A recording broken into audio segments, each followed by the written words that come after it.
Hello, boys and girls. This is audio only today. Maybe I haven't stated explicitly, but one of the goals of this channel is to create eventually an avatar, an AI, for people to be able to ask it questions and get reasonable answers. This technology is evolving rapidly and may be ready in the next year or 6 months, at which point it should be much easier to navigate.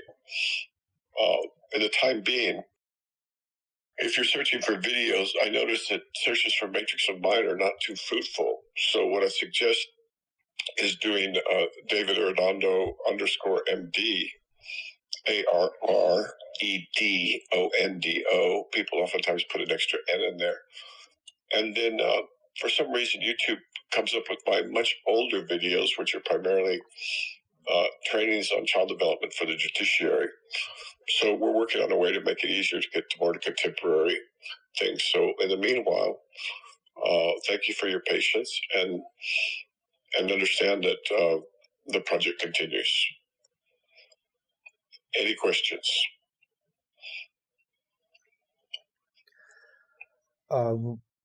Well, I have a question about something other than the channel. That's fine. That's fine. We'll talk about the channel later. Sure. The first thing I wanted to ask about was art, and specifically real art, since these AIs are getting better and better. They just rolled out the past few months these operator computer use AIs that can start using devices in a similar way to humans, so they're really chugging along. But one of the things you said you really doubt AIs will ever be able to do, as long as there's still these digital AIs not hybridized with humans, is making real art. Well, they certainly won't be able to do it if we cut them off from, say, for example, the art of the 20th century.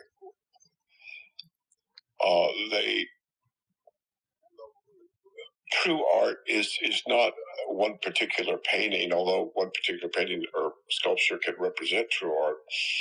Art is a movement, and it's a current in human affairs. It's a continuous stream of a series of problems in representation, both visual and otherwise. And so true art always seems to have this quality also. It is a it's kind of like what some forms of Dharma are, although frankly we could do it better with this. It's a continuous stream of questions and answers, problems and solutions, and different approaches to the same thing. True art searches for truth, and it also almost invariably, I say almost invariably, is a comment or I don't have a better word, a remark or a contribution on the problems that came before it. For example, if we look at the Impressionist, we see that that's the next step in the representation of light after, say, Velazquez and before him, the Italian Renaissance. If we look at Picasso, we see that he's dealing with the problem of the figure almost exclusively, and the fact that the world had really gone 3D by then. I mean, in terms of being able to see a subject from different angles, all of which represent the subject. And then we have other themes like the artist and his model, or landscapes, etc. And if you just look at art this way and take the time to educate yourself about it, it's very clear that it's a human endeavor since time began, and it's all related to one another. If you look at some of the problems Matisse was working on with color, these are very different than Picasso's set of genius abilities. And so the two are in constant dialogue about some of these subjects. And then when we get into abstract expressionism, and after following the minimalism of Malevich, for example, the great Russian minimalist, we see that we're trying to express now emotion, but without the figure. which is an open question that may or may not have been answered in the 20th century, but probably has been. And since then, we see further work in both these directions and other directions. The computer art that I've seen thus far really isn't in that same category. And so that's how I speak. Now, it is possible that if the computer, if the AI were truly sophisticated and creative, the latter, which is dubious at the moment, that it might be able to incorporate the entire history of art and do the same kind of thing. But meanwhile, what it's making is just, attractive decorations. I mean, to put it very sardonically, I don't think we could put the label of art with a capital A on anything that's been produced so far. But that doesn't mean that in the future, if we're given the right input, which would be the history of art, and understanding the true problem, which is very, very nuanced, maybe it could contribute. I don't know. But there'd probably be a human with the inputs, and stating the problem, which is where the knowledge lies. So I have a question that was very helpful. Thank you, especially as somebody who I've always enjoyed art, but I really had difficulties with Picasso and Bark and Matisse and everybody in the past, 200 years worth of art or 150 years worth of art. Right. And it's only recently with some of your guidance that I've started to grow an appreciation for it, but it's still a bit foreign to me. So Picasso specifically, I had a question about, because I didn't know this before, but he was actually a very talented and hardworking painter in his own right. So I saw some of his work when he was 13 or 12 or something like that. And what's the word for it? He was very technically proficient. Yeah, like he a was lot as of good people. a figurative painter as any of them. Remember, Right. his true master was Velazquez. Right. So I didn't know that. I thought he, in my mind, this is how I phrased it, skipped to the abstract stuff. And I was like, well. No, Picasso was not an abstract painter. If you look at Velazquez, Las Meninas, and you carefully study that painting, you'll see that the problem that Velazquez was working on was space within a canvas. And that's why you have a mirror in the back of the picture. Right. And you see the painter. How do you see the painter in the picture without a mirror? And yet the center of the canvas is the little princess, which is the subject. But visually, the painter occupies quite a bit of space, as do the parents of the people standing in the back of the room. And so through a work of just sheer genius, Velazquez takes the entire problem of space behind and in front of the canvas and works with it. And this was one of the problems that preoccupied Picasso, as evidenced by almost all of his later work. Yes. And so, it'd be a mistake to call him abstract. He's figurative. Okay. Yeah. Same thing in the strange way, same thing is true of de Kooning. But de Kooning was working with other problems, with color and stroke and energy and all kinds of other things. The same thing I might say, I mean, I'm not an expert on music, but it seems to me that music, is a progression, leading up to Bach, from the Gregorian chants and the pre-Gregorian chants, and then leading also them to Mozart and Beethoven and then all of those people who themselves then became foundations for other artists.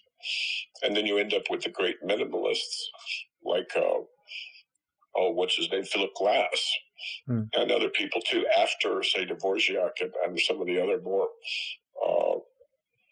flamboyant composers. But I'm not an expert there, but it seems like the same thing. It's kind of like science. You build on what's there and you try to contribute. And so that's what I'd call capital A art, capital S science, and capital M music. And if you just need to know about it to start to appreciate it. And so I'm glad you asked the question. Many people don't know about this. But go ahead. No, this is a much more interesting way of looking at art than I've ever considered. So I like going to museums my whole life, but I've always looked at art like kind of just like, what do I like? What do I dislike? What is thought provoking or interesting? I never thought about it as solving problems, because I've seen Las Meninas many times and I always enjoyed looking at it, but I didn't ever think about it in the context of Velazquez is trying to solve a problem of space. Because I didn't even know when it was painted. I didn't know the time period of Velazquez, the problems that came before, after, anything like that. I was just looking at it like, do I like the shape design? Do I like the color design?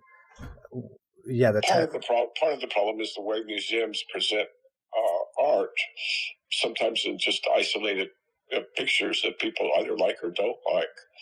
Of course, I think I may have said this before, people don't know what they like what they know in general. People don't know what they like, although they say they do.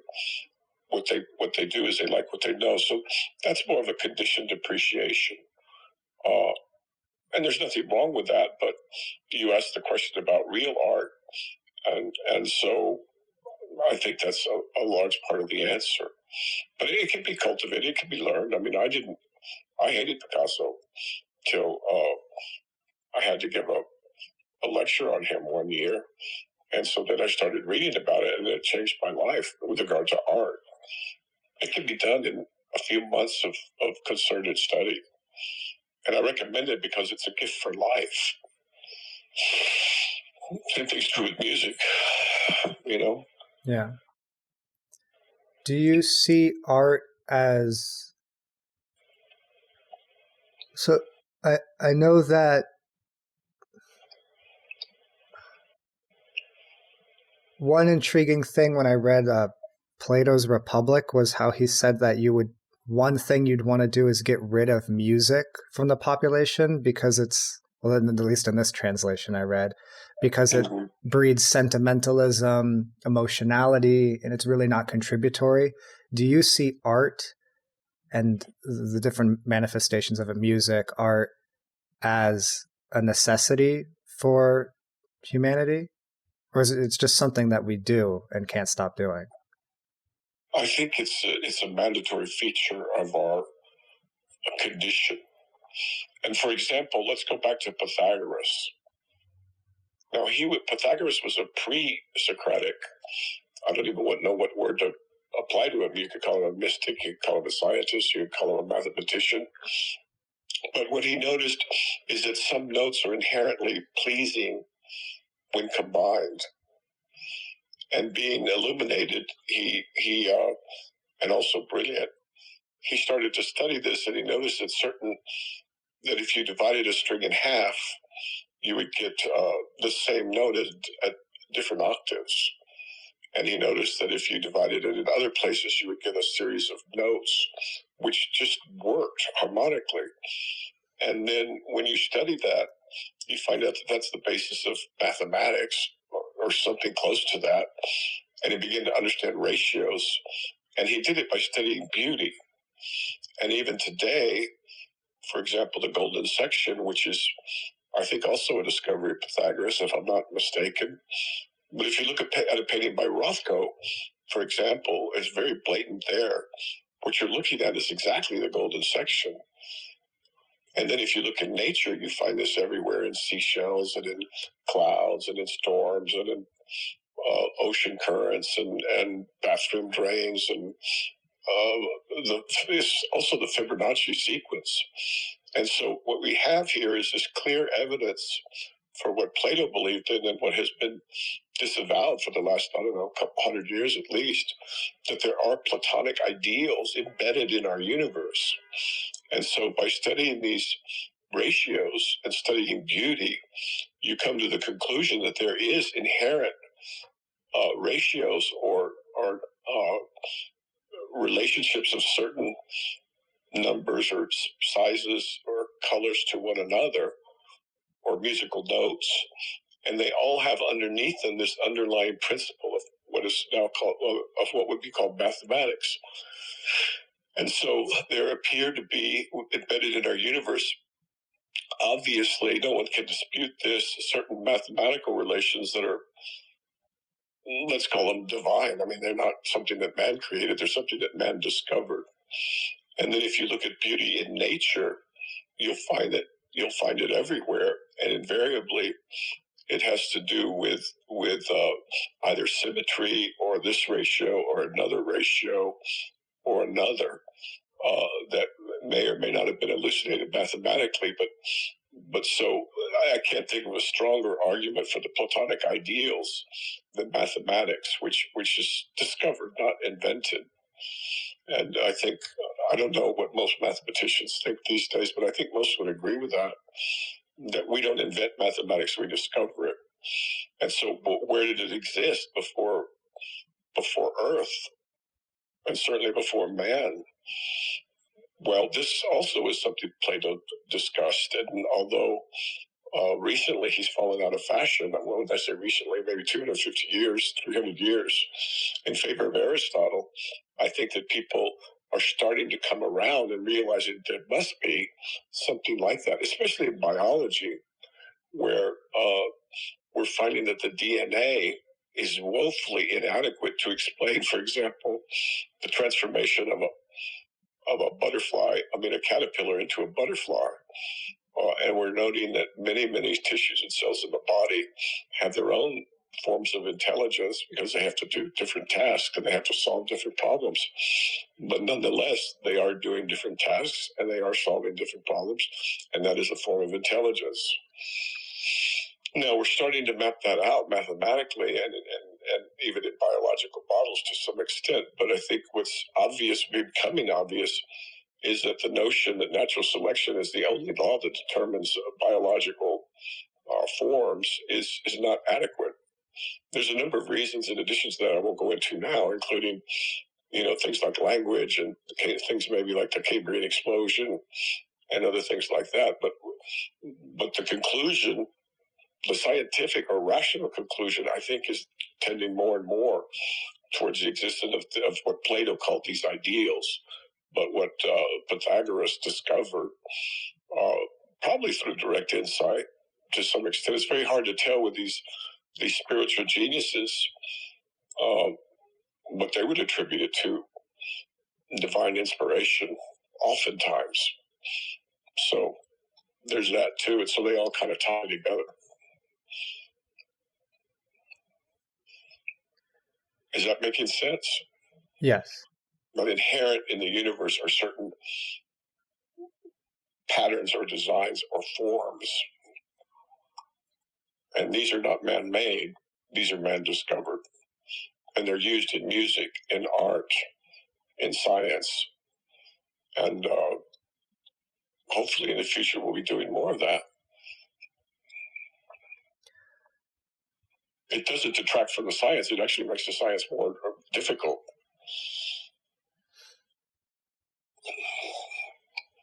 But DNA is not nearly. How many diseases have we cured with DNA therapies? I don't know, maybe 5 if they happen to be a singular gene, or a singular couple of base pairs. The rest we haven't made an inch of progress because we're looking in the wrong spot. Oh, by the way, just for biologists out there, I discovered only yesterday that cells exchange mitochondria with one another. That's huge. Biologists will know what I mean. Okay. Next question, maybe? Or shall we go further on this? No. I have a practice question. Okay, good. So I got a little frustrated with random thoughts that I kept getting over and over again the past week or few weeks. So then I was like, I'm going to write each of these down and take a note of this is the habitual thinking I run into. And so Interesting experiment. Good. Yeah. So I wrote down after each, let's call it, major habit of the mind, what it was doing. So one of them was one funny thing is if I write a really good, in my opinion, good email for work, like it's comprehensive, it answers a lot of questions, it anticipates questions, and it's like, I don't know, this page-long email. And then I send it. I caught myself a couple of days later rereading the email, or like a week later rereading the email. And it's almost like this mind wants, I don't know, reassurance, or it boosts itself up. And I've noticed this a couple times. That's just one thing. So then... But that's a very, very important thing, because what you're doing is you're catching the ego in the act. Right? So the mind wanting to boost itself up or to promote itself or to be, it's the same thing as wanting to be admired or rewarded or acknowledged or whatever else. And that's the play of the ego. Yeah. By the way, may I just tell you something that just popped into my mind about repetitive, annoying thoughts, some of which are trivial. Yeah. Like you're upset with somebody and you can't get over it or something like that. Or just some random thought. It occurred to me to draw an analogy between that and an earworm. Do you know what an earworm is that when a song plays over and over and over again? Yeah, exactly. So as a melody gets caught in your head and then you can't get rid of it. Mm-hmm. And it occurs to me I can use this example when I'm trying to teach people about who the master of their thought is, really. Do you see what I'm saying? Yeah. And also the repetitive nature of that. I'm not sure why the brain does that, if it's the brain. So, I'm sorry, I interrupted. Keep going. No, that was just one example. The earworm is actually another example, and they're really noticeable nowadays because I haven't listened to music much in the past couple of years. So if I do get a catchy 10 to 15 second melody, it sticks around for like a week. It's crazy. But yeah, that seems to be a clear malfunction of something.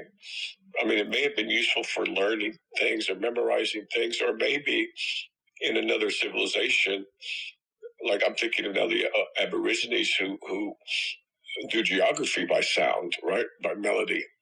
Mm-hmm. Maybe it makes it easier to memorize maps. But I should have said Aborigines. I think there's a certain group in Australia, and I just use the generic term, which may be offensive by now, I don't know. But the point is that the brain is not necessarily perfect. And I don't want to get too deep into thought, so I'll just leave that for now as a marker. But remember, the brain itself does not look like anything we imagine as a brain. It's it's something else. But let's leave that now because it'll get too complicated for folks. Okay. Another major one was when I read the Nasruddin jokes. For the past few months, I've gotten very frustrated with Nasruddin jokes. And I think if I look back on it, I get frustrated with Shaw more often than, say, the Castaneda books sometimes, because I don't get an immediate gratification. I feel stumped by them, or like I'm beaten by them. I read a Nasruddin joke and I only get the basic, most obvious level of the joke or something, and I sit with it for 10, 15, 20 minutes, and I'm just like, there's nothing. Whereas my brain really likes when I read something like a paragraph from Don Juan and he just lays it all out there, and it's very motivating, and like this instant reward of I feel like this is actionable and I can do something with it. And then, so there are these. Which one do you remember longer?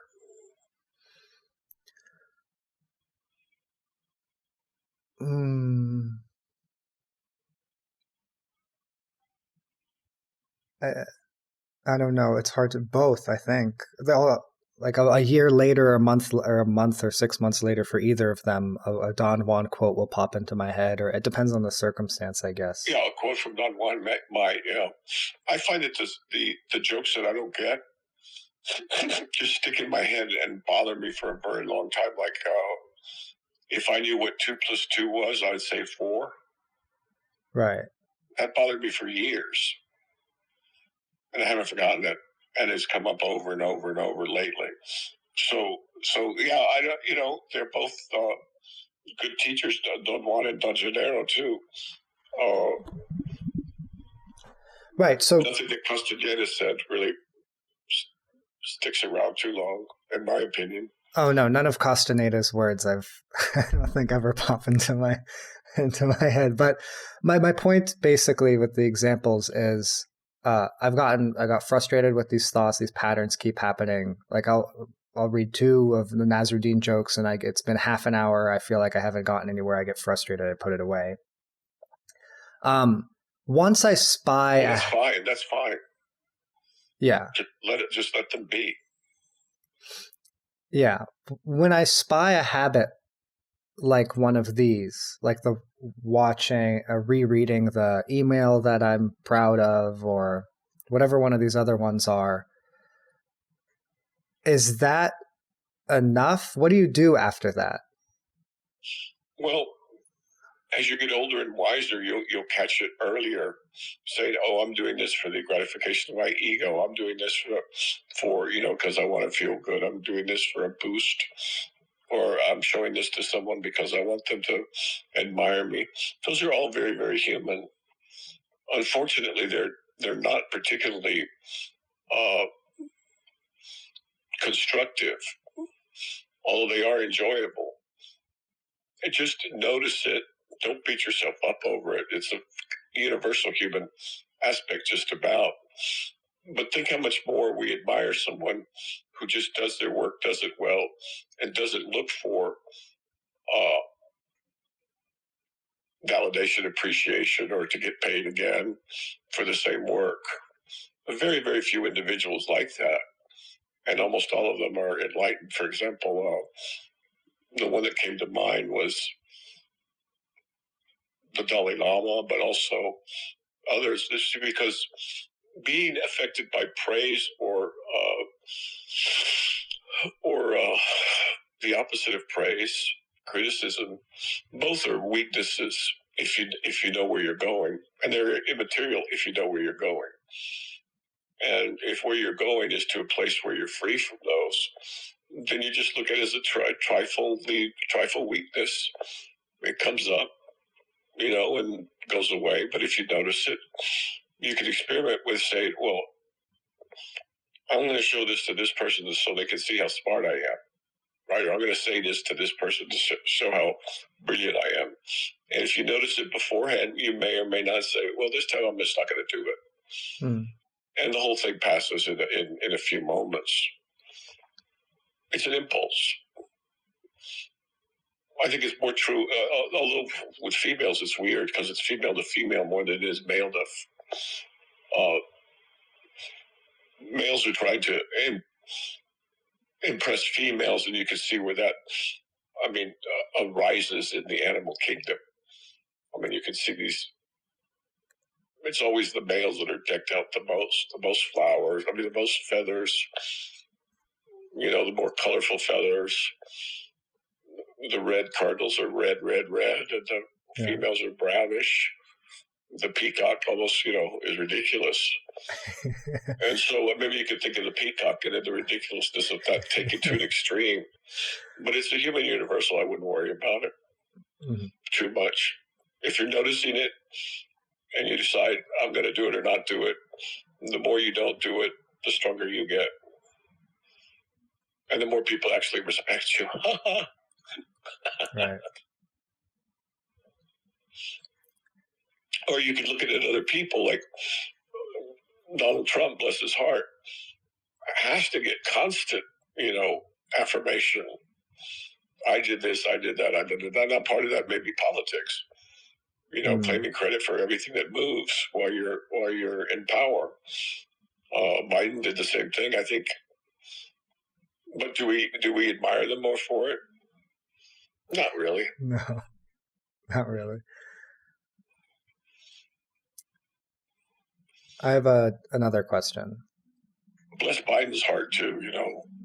Biden may need the blessings more at the moment, but keep going. Mm-hmm.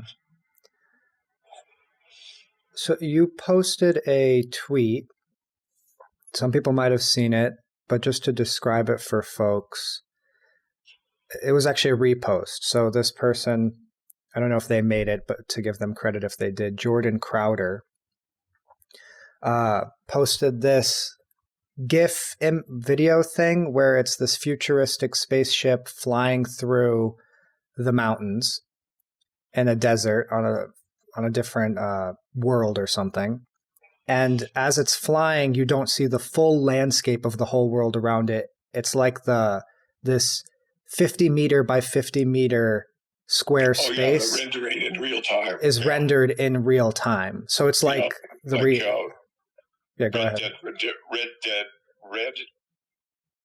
Dead Redemption.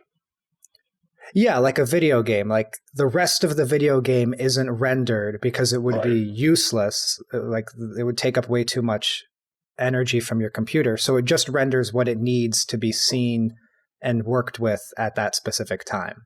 That's kind of cool.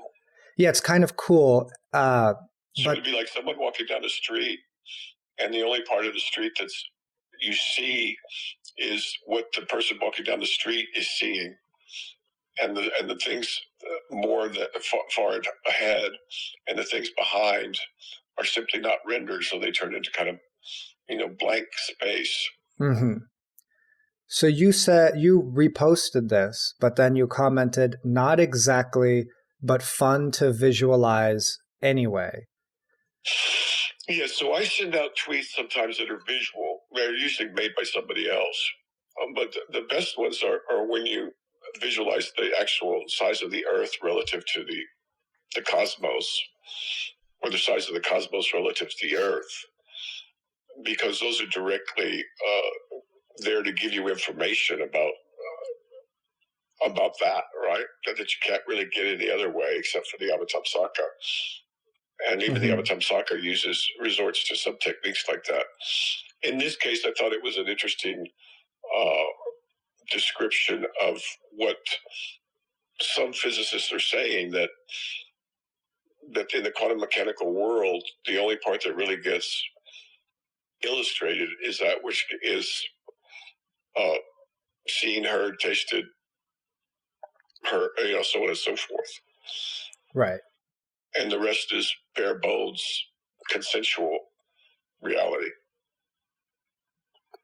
Yeah, so I've thought about this one. I've spoken to some friends about like trying to work through it a bit in the past. And what do you mean not exactly? Because like the way I see it, we've agreed. By we, I mean you and me, and well, at least you and me in previous videos and others, that if there's nothing there if there's no one to observe it, right? Like if a tree falls in the woods and there's nobody around to observe it, did it really happen? We're pretty much in agreement that no. Because if I said that there was no sound. No sound, right? Okay. Yeah, no sound. So why does that not apply to this rendering thing? Like if there's no observer, well, this rendering, if the tree was behind him, would it have been rendered? So if a tree fell behind you and you didn't see it, out of earshot. Oh, out of earshot? Then yeah. So in this instance, you wouldn't hear it. It's not rendered. Yeah. There's no observer, and it's not even there. What's wrong with this animation, of course, is that does it show? It says a spaceship, right? Yeah. Going through an earthly type terrain, and the mountains being rendered. What's wrong there is there's no spaceship. Just as there'd be no man, if we were to do it with a man walking down the street and talk about the reality, there'd be no man and there'd be no street. You see, because this world, and I think the best person for this is frankly Hoffman, where we implicitly assume that the world we see, hear, taste, and feel is the real world, but none of those have any kind of inherent, real, basic existence. It's all consciousness, in other words. It's all God. It takes now, just imagine if you were a bat going through the same scenario. Many of the features that we see would not be there. They simply wouldn't be there. Yeah.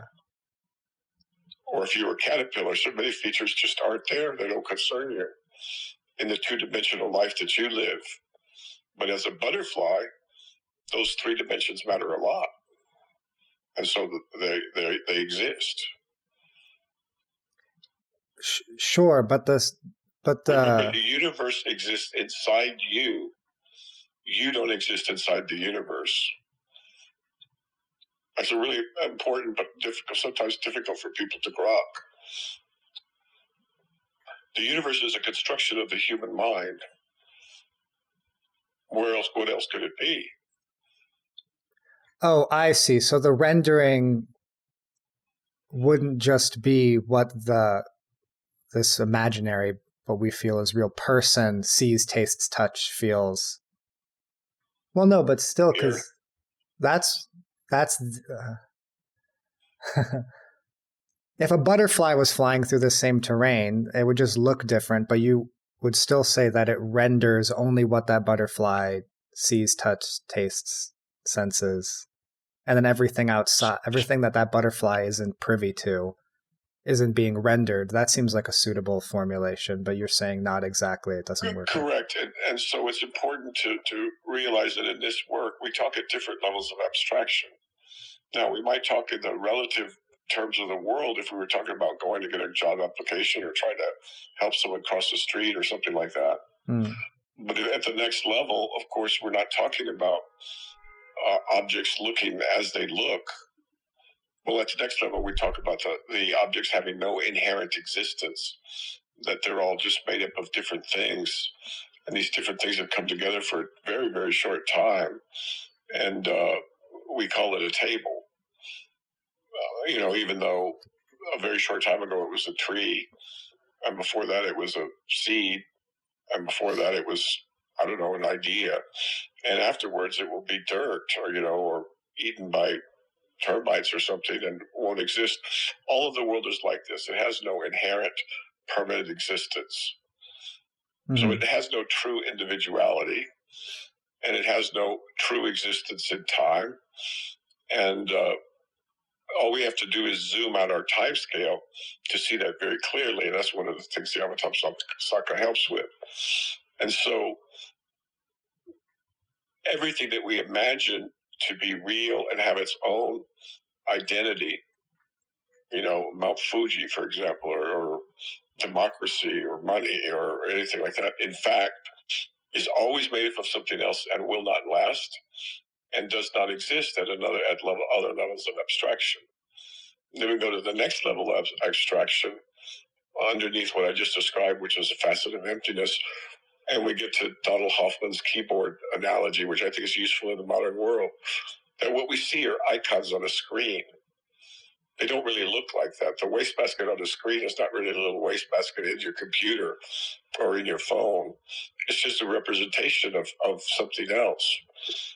And in that world, the something else is, computer code or something like that. Computer code plus energy. But then we need to go further than that and see, well, what's behind the metaphor of the computer code? And there we get to something very, very different, which both has no apparent existence, yet makes up everything that exists, but has as a feature of its very nature creativity, and has a foundational identity, which we'd call God. Okay, and then we get into the realm of contemplative. I don't know. We'd have to call it speculation because it's very difficult to verify consensually because people don't go there into the very nature, the very ontology of our universe / multiverse / omniverse. And for that, we have to get into questions of time and space.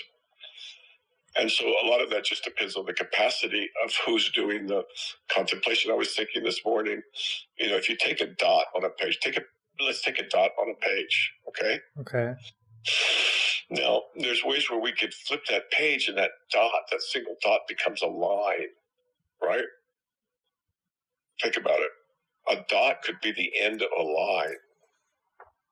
We just don't see the line because it's behind the paper. Yes. Yeah. Okay. Okay. Then we take that line, and that line could actually represent a surface. because we don't see the other sides, the other parts of the thing we're looking at, which is its surface. It could be a plane, yeah. Exactly, a plane. Thank you. That's a better word. It's a plane. And then we take that plane and we can look at it such that it's a part of a much more complex surface or structure. You know, an octagon or something. But then I don't know the decade. There's what's that thing called anyway, octahedrons, decahedrons. I'm not really into them. Okay, now let's zoom back, and what we saw was a dot, right? We saw a single dot on a page, a period on a page, but in fact, what that dot is or represents is a line, a plane, and a more complex multi-surface, geometrical figure that we find in nature. Does that make sense? It does. There's limitations to that, though, because if you looked at a dot, you can't hide a cube, let's say, behind a dot. Is a cube one of the platonic solids? I don't know. Is it? Why don't you ask the AI? Sure. Sure, you could hide the cube behind a dot. You just have the dot is one corner, is the extreme corner of one of the, I don't know how many corners a cube has. 1, 2, 3, 4, 5, 6, 7, 8. 8. Okay, one of the 8 corners. There are exactly 5 platonic solids. So, what are they, please? For the characteristics, they have to have all faces are congruent regular polygons, like an equilateral triangle, a square. The vertices have to have the same number of edges meeting, whatever that means, and the shape has to be convex, so you don't get like an indentation in one of the sides. So there's 5. Go ahead. The tetrahedron, which is like a pyramid made of equilateral triangles. The cube. The octahedron, which is 8 faces. The dodecahedron, which is 12. And the icosahedron, which is 20. Okay, now you're still going to maintain that these cannot be hidden behind an apparent dot. How could you? You could zoom out. Well, even then, you're not. How could you hide a cube behind a dot? In our the other lies of the cube are in another plane, and so we don't even have planes with them. If we're just looking at the dot, they're in a different plane. Let me tell you something that got me in trouble in school. We were learning about triangles in geometry class. Now, we'd already been taught that 180 degrees was a straight line, and that a triangle was closed, and we're talking about equilateral triangles, and all the sides were the same length. Yeah. And we'd already been taught about 0-degree angles, which is no angle. Okay. Right. So if you look at a straight line, it meets the criteria, the Euclidean criteria for a triangle. Because all of the angles technically add up to 180. 180, yeah. And so no, I'm not trying to, prove anything. I'm just trying to illustrate that the world could be and is infinitely more complex than what we see with our eyes.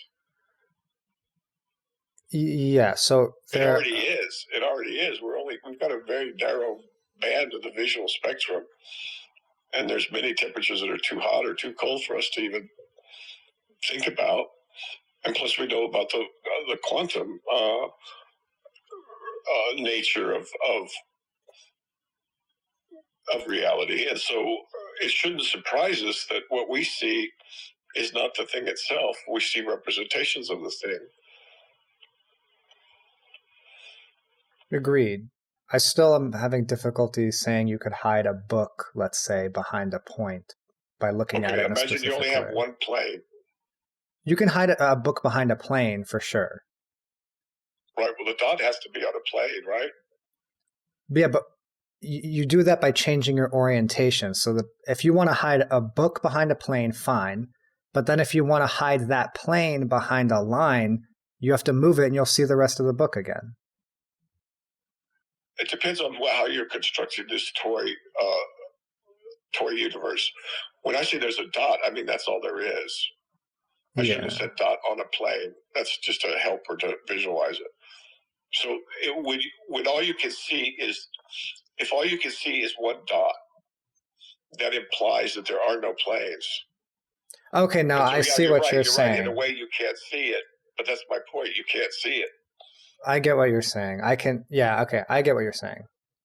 I can hide the cube behind a plane. That plane can technically be hidden behind a line, which can be hidden behind a point. You can't do that. Like if I'm just holding a cube, if there's this body in the cube, I can't hide the cube in my hands behind a point, just like by manipulating it with my hands. That's what I'm saying. You can't do that. Okay, that's true. Now go one step more in abstraction, right? And imagine you could. Or imagine there were planes that are not available to us, just like there's spectrum of light that aren't available to us. Of course, yeah. So this is all pointing just to the fact that the universe is far more extraordinary than we imagine, but not in space and time. Right. So so all the thought experiments begin to change when you eliminate space and time, because time is very precious to the human brain, but it doesn't detract from the fact that it's emergent, like space. Mm-hmm. And so as you're reading the Avatamsaka, which I hope you do a little bit of today, or not, not in the beginning and not necessarily throughout the book, but in parts of the book, it speaks about time and space both being constructions of the human mind. That's very important if you're going to, I don't know if it's important. It seems important to me. If you're going to understand the real circumstance that we're in, you have to take time and space out of the equation. And it certainly becomes important when you're contemplating, Samantabhabra, the universally good bodhisattva, enlightening being, and the fact that he's everywhere, right, at all times. Yeah. And so, just like God, who is everything,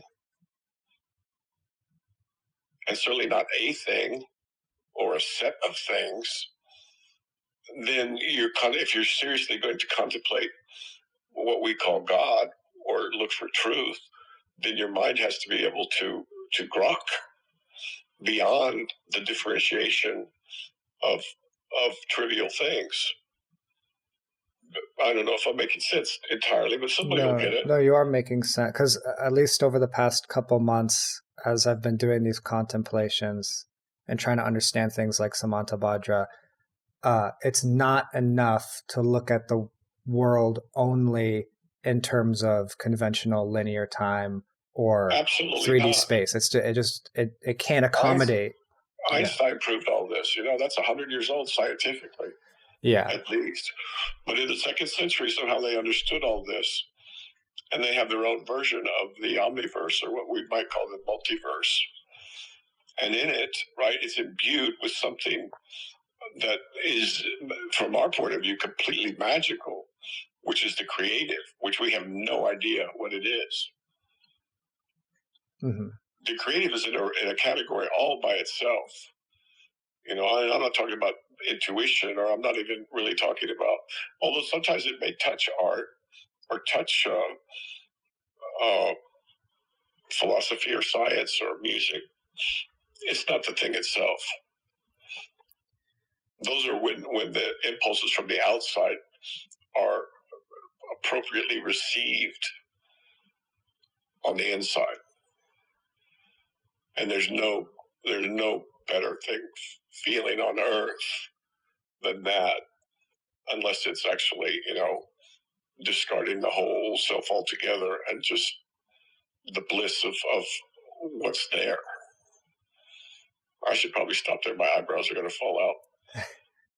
I have another related question. Okay, and then we're going to have to stop pretty soon, so let's go. Okay.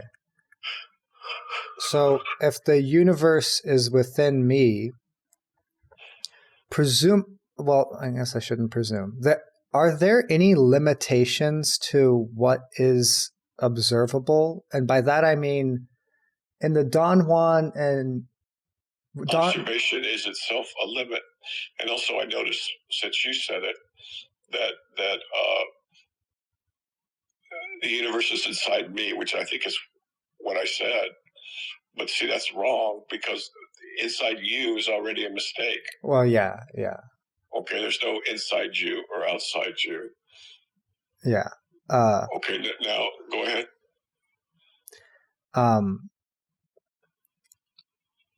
Well,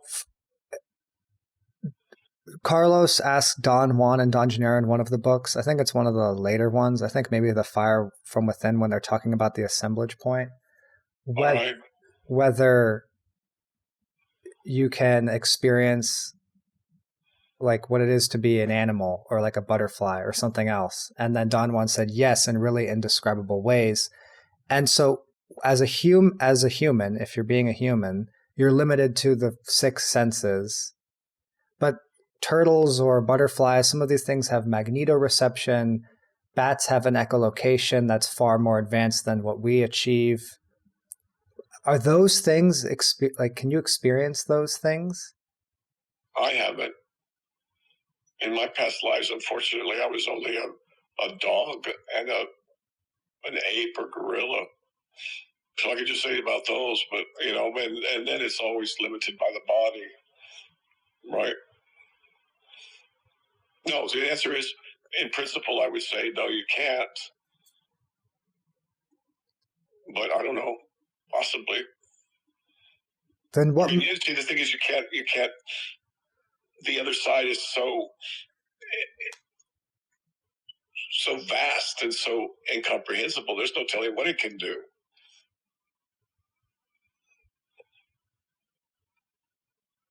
And I say the other side metaphorically, because what I'm doing is creating a duality so the little brain can kind of understand it. But there is no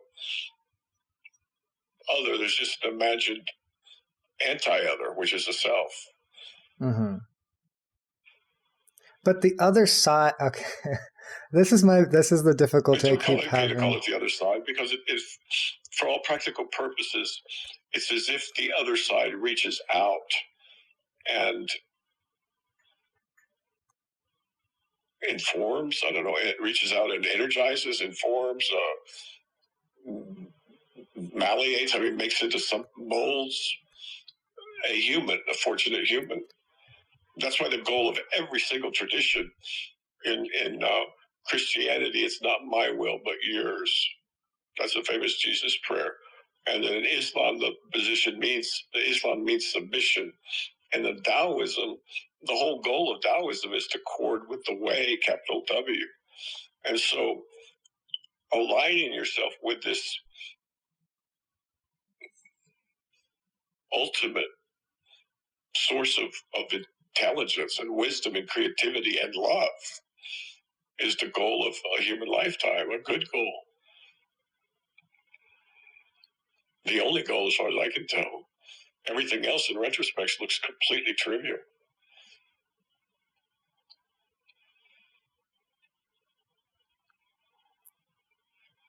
When you're dying from a heart attack, it doesn't really matter if you have $5 billion in the bank or whether you're broke.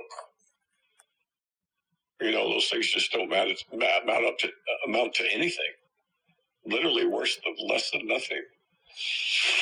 So, but I don't want to sound preachy. I'm just saying what my experience has been. That makes sense. I think people would respond that they don't provision for the last. The only provision for death is spiritual cultivation, as far as I can tell. Obviously, there's other things, like you need some medications, I suppose, and other things like that. But the true provision is a spirit that's aligned. It's rough enough as it is. You don't want to make it worse. Mm-hmm. Well, so can I tell you the one difficulty that I keep having, especially with the Zen masters and some of the Sufis like Arabi? Okay, go ahead. When they so the other side is, it's said it's not made of sights, sounds, you don't see, you don't touch. One of the main reasons for that is there's nobody there to do any of those things. Because that's the main goal of it. Your will, not mine. You get rid of this. We don't even saying you get rid of the ego is incorrect because they say it wasn't there to begin with. Right. So you get tied up in words if you try to talk about any of this. Fine. Correct. But if I provisionally say, on the other side, it's still composed of this, like, sights and sounds and... Oh, no, you're misunderstanding me. Okay. Well, we are our treasured sight, the thing that we value the most, or among other things, but sight, vision. Yeah. Might be compared to poking at a cake with your finger as opposed to eating the cake. Okay. Seeing, smelling, eating the cake. Right. Okay. But we have no reason whatsoever to anthropomorphize God or reality. It's much faster than that. Mm-hmm. Yeah, I mean, you're right. You can't discuss it without it getting very confusing. But anyone who's tried beyond the attributes of compassion, love, supreme intelligence, and creativity to characterize the other side, I think, is speculating. Okay. It's better to contemplate the universe from a as rational a point of view as you can. And these days, since the physicists have gone off the deep end, they're all talking about multiverses now. It's hilarious. Okay. 2,000 years ago, even 500 years ago, you couldn't get them to admit that the Earth revolved around the... I got my dates wrong, but the Earth revolved around the sun. And now they're talking about multiverses. Anyway, but this was done in the 2nd century, the outlines of it. Mm-hmm. And so I really commend that book to serious philosophers anywhere, or scientists, or history of scientists, or history of theology, or anybody, even artists. Because it's quite beautiful, don't you agree? Very, very much so. People get intimidated because they're lazy, and there's no greater crime than ignorance and laziness combined. That's just suicidal. Speaking, now am I going to get banned because I said that word? No, I meant it metaphorically or allegorically. Okay, sir, I'm going to have to stop. Good. I like the questions today. They were good. I think they were useful. I hope they're useful to the audience. We'll see. And folks, sorry I haven't been around lately, but I'm back in a way. And then we hope to get back to full-blown videos sometime soon, maybe the next month or so. And then hopefully to have an easy access AI, hopefully with an avatar. And we can keep on trucking regardless of me. Okay? Great. Ciao. Take Bye-bye. care. Hasta la Thank you. vista. Bye.